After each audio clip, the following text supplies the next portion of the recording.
yeah, the house I grew up in, my parents were like, oh yeah, we bought this house, for I think it was like $92,000. I'm like, what? Probably worth 10 times that today, or maybe more. It is. Is it really worth? Yeah. Yes, it's $1.5 million Jeez, that's now.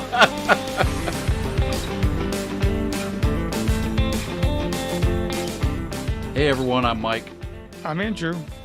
We're the Midlife Guys. How you doing, Andrew? I'm doing pretty good. Down here where we're in Richmond, it's starting to feel like fall a little bit, which is nice. You've got some cooler weather. I'm seeing some pumpkins and fall decorations pop up around the neighborhood, and it's also definitely one of my favorite times of the year for sports. You got fall sports kicking in with college football's back. You have the NFL, baseball's in the home stretch, heading towards the playoffs. So things are pretty good. How about you, Mike? So you are in false fall. This is fake fall. So don't think that this cold weather is going to stay. The warm weather will be back.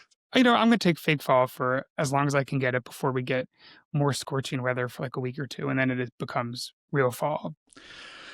So today I wanted to chat with you about something that we kind of touched upon last week. And if you haven't listened to that episode already, please, guys, go back and listen to that episode. But I want to talk about housing. And I kind of want to start off with some very new data that just came out this morning. So the National Association of Realtors put out their survey about home buyers over the past year. So Generation Z is at 3%, Millennials making up 29%, Generation X making up 24%, Boomers making up a whopping 42% of buyers over the past year. 42%. That's crazy. And the silent generation with a very small 4%. But they're also selling more homes than they are buying. But also wanted to talk about CNBC and Harris Poll did a survey of older millennials, and over a third of respondents said that housing is their most burdensome monthly expense. So what do you make of that, Andrew? Well, I think that's true, but real quick, I guess we should also mention for folks who maybe don't know that Mike and I know a good amount about housing because in our work lives, we do some work in the real estate sector, so we follow housing pretty closely. We don't talk about work stuff on this podcast. That's not the point of this, but it's just good, I don't know, to let folks know that we do have I think, a pretty good understanding of how these markets work, or at least how they're supposed to work. So it doesn't surprise me that a lot of people think that housing costs are one of the biggest costs that they have. I mean, this other index that lots of folks follow called if your housing costs burdened or not, means like how much of your income are you spending on housing. If it's above 30%, that usually means you're spending more than you should be, or it becomes uncomfortable from a financial situation. And those numbers are at historic highs too. I mean, just the cost of housing is really incredible. And in the past 5 years has just gone up sort of exponentially and not come back down. And I think that survey that you did, the data you just cited, Mike, kind of highlights one of the challenges, and certainly for folks in midlife, and I think we can talk to this about conversations we've had in our own experience, is that like typical housing cycle seems to be broken a bit. Like where you'd start when you're younger, and the idea is you buy a starter home, right? And then you build some wealth in it. Then maybe you get married, maybe not, maybe your family grows, but you decide, oh, I might need some more space. Let me get a bigger house. So I trade in the equity for the house that I have for a bigger house. I build more equity. That's how most people build their wealth over time, is through real estate and homes that they own. And then eventually, it's time later in life to downsize and to make space for people to kind of keep moving up that ladder. I mean, increasingly, it seems like there's a clog at the top, and those numbers kind of point to it, with new buyers being the largest percentage are boomers, which is not how it usually is. Usually folks who are in our stage of life tend to make the largest buying population.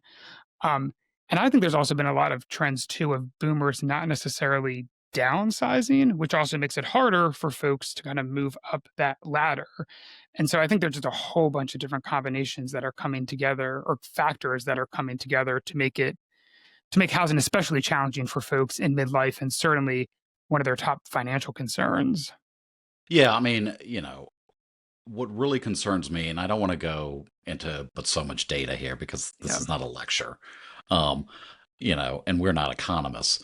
But the fact of the matter is, when you hit, those midlife years, having a home in which you can build a family in, or just, a physical asset in which you can build equity in, still remains the biggest part of an individual's wealth base or a family's wealth base, because you are supposed to be building equity in that home, and the value of that home is increasing.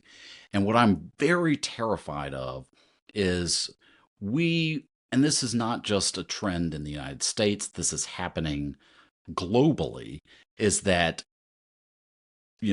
older millennials, younger Gen X is kind of stuck in this rut in which, yes, if we own a home, we are increasing our wealth through the ownership of that home, but it's harder and harder to move up if you have a family and you need a larger home.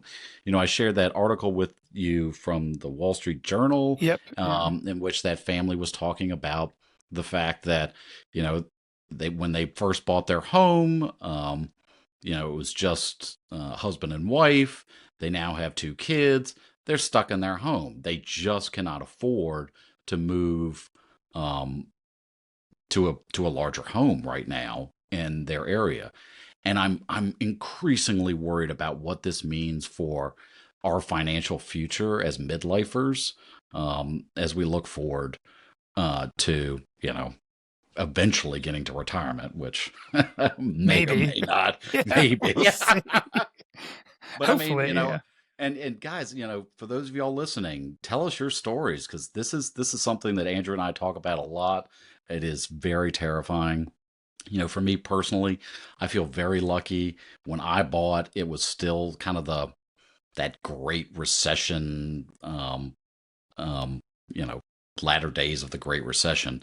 And so I got my house for very cheap. I got a great deal on a house that I knew was going to be in an up and coming neighborhood based on some improvements that the city was making to the area. And, when I sold it 9.5 years later, I ended up walking away with 2.5 times what I bought it for. So that was a great deal for me, and it positioned me well for, the next purchase. But I still have friends, 39, 40, 41, 42 years old, who are continuing to rent because they Yeah. can't find anything.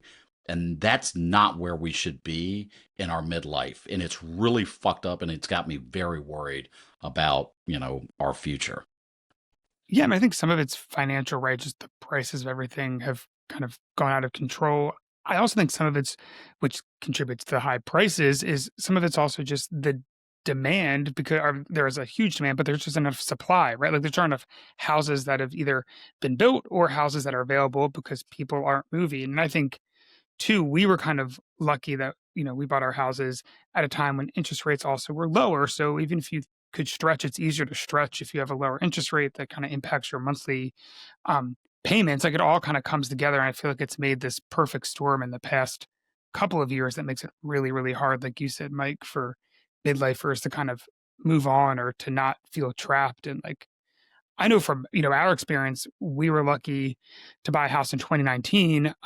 We needed a bigger house, growing family, bought one in 2019. It was a fixer upper. It was kind of that, that old saying of buy the worst house in the best neighborhood situation, which worked out well. And it was, we fixed it up. But in 6 years, if you compare like our house value to others that have sold in the past year or two around us, our house is probably worth double what we paid for it now, which is insane. And also, we wouldn't be able to live here. Like that's the thing that's just wild. Like my wife and I joke about all the time. We love our neighborhood and love where we're at, but if our house was on the market today, we wouldn't be able to afford it just because the prices have gone up so high. And then you also have high interest rates on top of that and so many other kind of factors. And another big thing too, which I think is an issue for a lot of folks, at least some of the midlifers I know who still rent, is trying to afford a down payment. Because if you're spending, trying to even buy a $400,000 or $500,000 house, which isn't even really that expensive in many places,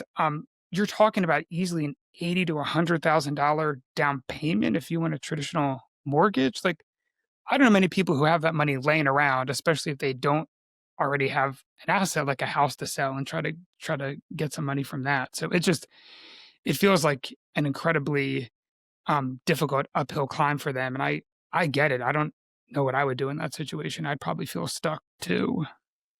Yeah, I mean, so you bring up a really good point about the supply side of things. Because there is a supply and demand component to everything. But I kind of, real estate and especially a single family home or a condo or whatever it may be is somewhat of a different animal. I'm not entirely sure that the supply and demand equations always work as simply as they do in, with a consumer good.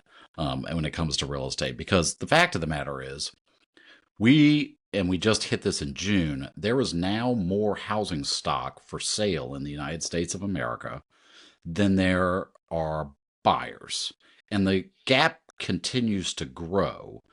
Now, it's easy for us to say that when you look at it from a national standpoint, because the bulk of that housing is in Texas, it's in Florida, and it's in the Sun Belt, where people aren't moving to right now because insurance rates are through the roof.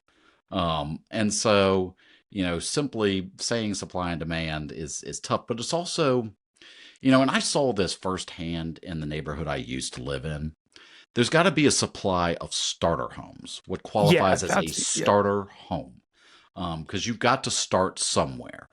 And the amount of starter homes in the market, in our local market, in across the Commonwealth of Virginia, and what we're seeing nationally is shrinking rapidly. And there's a I few think the reasons word for you're it. looking for is condo. Those are called condos now. They're not called starter homes anymore. God, I hope that's not the case. I hope it's not just a condo. No, it's I Or mean, townhouses, not, I feel like it's yeah. I'm from Toronto originally, so quite literally, like, you're looking for anything under 600,000, you're looking at a condo. You're looking for minimum 800, 900 to a million. There's your quote unquote starter home. I mean, and that is a huge issue. I mean, that's a huge issue. And I know this is not, yet again, it's not unique to the United States. Here in the United States, the traditional, 2, 3 bedroom home, 1 or 2 baths, that starter home type of thing. But, a lot more condo type of products or flat type products in England or the Netherlands and things like that. All of that's disappearing because you're seeing investors go into properties, make huge improvements, whether that tear down a starter home entirely or just redo a building so that there are these luxury condos.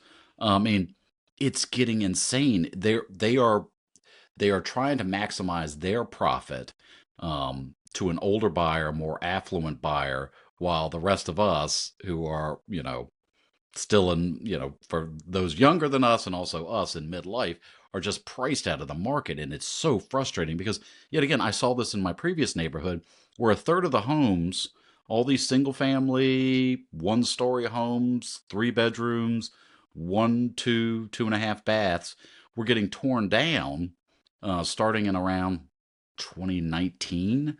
And they put in McMansions, these big McMansions everywhere on postage stamp size lots.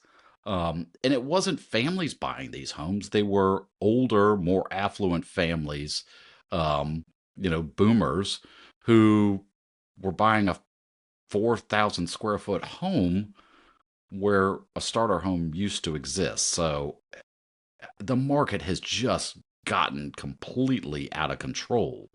Or just unbalanced. I think you're right. Like, that's the issue is so someone moves into that house, but there's no starter house to replace it somewhere else. Like, I think you're right. To me, that's the supply. A big part of the supply piece is, it's just the lack of any sort of reasonably affordable house or condo or townhouse or whatever you want to call it. I mean, it's all just, it just sort of out of control and out of balance. And it seems like there's no momentum or very little momentum, it seems like, to push back towards that kind of starter house condo approach, because if you're a developer, you don't make as much money from that. So you're not necessarily, so something's got to be fixed with that too. Or a good example, I mentioned in the beginning that I had started with the townhouse and eventually we got our bigger house. So it's funny. My wife still likes to see what the houses go for in our old neighborhood because she just is very interested in that stuff. And so she had told me 2 days ago that nosy. It is being very nosy. I wasn't trying to use that word, but yeah, she loves to know what's happening. But she was telling me that a house that was a townhouse. So I first owned a house in a 60-unit townhouse community. It was small. There were no amenities. It was built in the early 70s. It was nice, but it wasn't luxury by any stretch of the imagination. And it was very kind of middle class. And she said that there was a house next door to us that sold about a week ago, I think it was, for $120,000 more than what our house sold for 6 years ago. And that is a significant multiplier over what we sold ours for, which is, again, it shows that because of all the pressure that's happening, even what, might not be replaced by something else, it's just forcing all the prices to go so high up. So typically you would think that, a couple $100,000, you could get a nice house to start with. That's just not true anymore. You're lucky if you can get an older townhouse. It just seems to be, again, this downward pressure on that kind of starter level, people getting in to housing is, it's tough. And I don't know what any solutions are really. I mean, other than trying to figure out ways to build more of that stuff, it's a challenge that I'm not quite sure how we address. Yeah, I mean, but this goes back to like what really concerns me is that we sit there and say, well, we just have to build more, and then we open up zoning so that anybody can build whatever they want to, and they're not building single family home, little starter homes. They're building McMansions because these builders want to sit there and maximize their profit. And until the boomers stop buying them, they're going to continue to sit there and build these products. So you've got to incentivize. How do you get that part of the market that shrunk so much to expand again? Yeah. I think I mentioned very briefly last week that, I sit there and look at my parents that live in a 5,000 square foot home. It's just two people in their 70s. They don't even enter rooms on weeks at a time. And I sit there and I'm like, why are you in this house when it's built for a family? Well, maybe there'd be times that you'd want to stay here. I'm like, I live 10 miles away from you. Why would when I have my own place, why would I stay with you? And it's also just all their crap. They have tons and tons of crap that every holiday, well, remember, this will be passed down to you, when we die. And I'm like, I mean, it's probably going to go to the Goodwill. So. It'll be past the landfill, is where it's passed to. I do think you're sort of touching on something. I want to jump in. I just want to say there's the sentimentality aspect. You guys are talking about hard numbers, but people don't want to let go of a home that they lived in. Andrew, I also bought a fixer-upper in 2019. And we've put so much money and time, and I've done all the trim, I've painted all the walls. I know where all the plumbing is. I don't know if I want to move. But we're not the ones who need to move. No, yeah, I mean, eventually, but you're 30 years from now, it'll probably be time to go, right? I mean, I'm assuming it probably will be. You don't know how sentimental you'll be by then. I'm just saying there's an emotional element to this as well. There is, for sure. Yeah. That is definitely true, but it's unfair to force someone to leave their house. I mean, you obviously can't do that. You've hit a certain age, you got to go now to make space for somebody else. That's well, it sounds like Mike is pretty keen to evict his parents, but maybe Mike is going to be the one who says you have to get kicked out. Here, I'll add some additional context. They bought this fucking house in 2018 or 2019. It was a brand new build. They built this home. There's no sentimentality to this house. Okay, that's not what I thought. They lived in there for decades. Oh no, me and my sister have long since gone. They just wanted this sprawling estate that they can put all their shit in, and then host, holidays, and it's just it's so frustrating. I'm like, this house was not built for you. The builder who built it was thinking something entirely different. But it's just infuriating. But so no sentimentality on the part of my parents. And quite frankly, I look at my aunt and uncle just bought a new house. some parents of a friend of mine just bought a brand new house. All of these are brand new builds. These 3,500 plus square foot homes. Um, it's just these two people that are in their 70s or 80s, and they're just they just want the space. They're used to the space and they want to keep it. So Although your I'm description of your parents' house just for some reason made me think of like Downton Abbey or something. Do they just like go through like open rooms every season that they haven't gone into for like months at a time? Or is it they're just like there are times where I've walked down the hallways to some of these rooms. Like my mom has set up one room as like her gift wrapping room. It's supposed to be a bedroom, and there is a bed and bureaus and everything like that, but she just made it like gift wrapping room, as if that was something that you needed a room to do or something permanently set up. It's out. It's ridiculous, and it smells musty in there because she goes in there for maybe like December, and that's it. oh, maybe she's giving gifts throughout the year now. My mom. I She's do. she's stingy as fuck. Yeah, I mean, I do think this is a challenge. And to Freeman's point, like there are emotional connections to some situations, not to all. And there's also just this sense of, again, people kind of getting stuck at the top and sort of not letting that natural progression happen. I would say it also reminds me of something that will drive me crazy when talking to older generations about just financial issues or housing or whatnot. It's like my parents' generation and stuff. And I love the comments of like, well, when we were younger, it was much easier to afford a house, or we could all buy houses. They were so much better to get, or why isn't more people buying houses? Like it's like, yeah, no kidding. Things have changed drastically. Housing is so much more expensive. The ratio of like what someone makes versus what they need to make to own a home has expanded exponentially. And I keep getting these conversations of like, well, it was easy for us. It should be easy for you. It's like, no, it's not easy for us. And thanks for not really helping make it easier, is what I feel like. No, yeah, I mean they'll shoot back with, well, interest rates were much higher. I'm like, but the cost of the home was lower. It was like So tens of thousands of dollars. Yeah, I you're know. not. It's like there's a difference. Yeah, the house I grew up in, my parents were like, "Oh yeah, we bought this house, for I think it was like $92,000." I'm like, "What?" Probably worth 10 times that today, or maybe It more. is. I Is it really know. where? Yeah. Yes, it's $1.5 million Jeez, now. that's why I love the feedback I'll get sometimes. It's like, well, your generation just makes different financial decisions. It's like, yeah, because we don't really have a choice. Is a lot of the time. And again, y'all didn't make it easier, so I don't really need to hear the feedback about the making different financial decisions. Yeah, especially because I was talking to one couple the other day, and I was sitting there. I was like, "Yeah, I mean, the cost of childcare that I see from my friends is outrageous. It's the same amount as a college tuition." And we brought this up before, but I'm just like, how does anybody do it? I feel fortunate that I don't have that cost to bear, but I'm just like, good God, this is insane.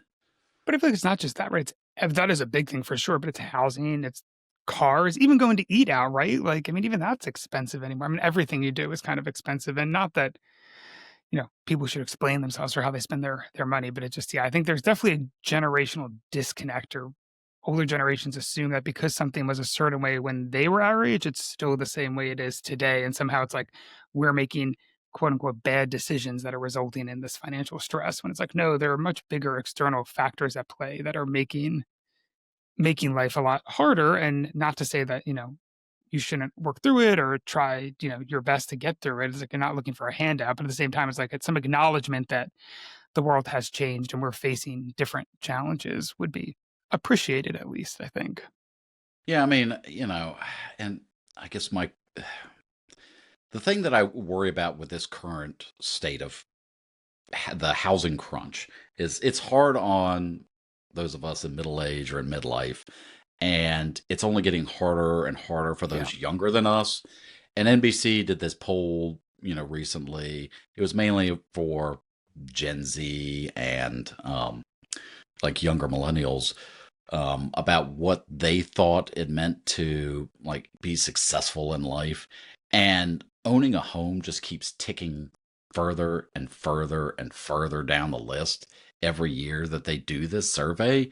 And so are we really setting up a future where, you know, buying a home is just such a foreign concept that people are just giving up on that dream?